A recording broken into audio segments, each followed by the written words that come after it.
It started with a notification that shouldn't have been there. Every night, precisely at 2:33 a.m., my phone would buzz, pulling me from the depths of sleep. The number displayed was a jumble of symbols and digits, something that looked more like a glitch than a contact. The first time I answered, I was greeted with a distorted video, a kaleidoscope of nightmarish images that made no sense. But as the nights wore on, the scenes sharpened, coalescing into something terrifyingly familiar, glimpses of my own demise. I could see myself, in vivid, haunting detail, meeting my end in ways that defied logic. The more I watched, the more I realized these weren't just nightmares, they were premonitions. Desperation clawed at me as I tried to fathom the origins of this curse.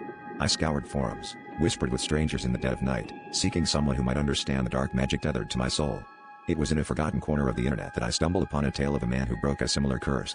His secret lay in finding the source, the origin of the number that haunted him.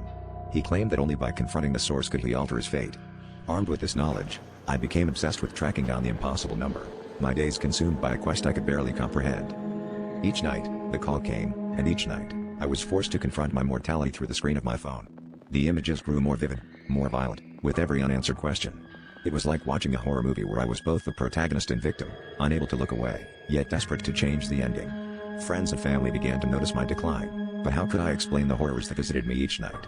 I tried everything to break the cycle, changing numbers, destroying phones, even abandoning technology, but every measure failed, the curse unyielding in its grip. I finally tracked the number to a forgotten town, a place erased from maps and memories. There, in the ruins of an old telephone exchange, I found the remnants of technology and magic intertwined.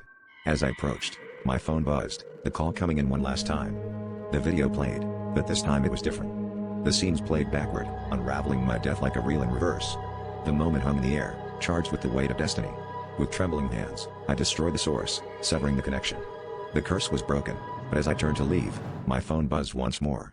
It was a new number, a new call, and an all too familiar image, someone else's death, with me standing in the background.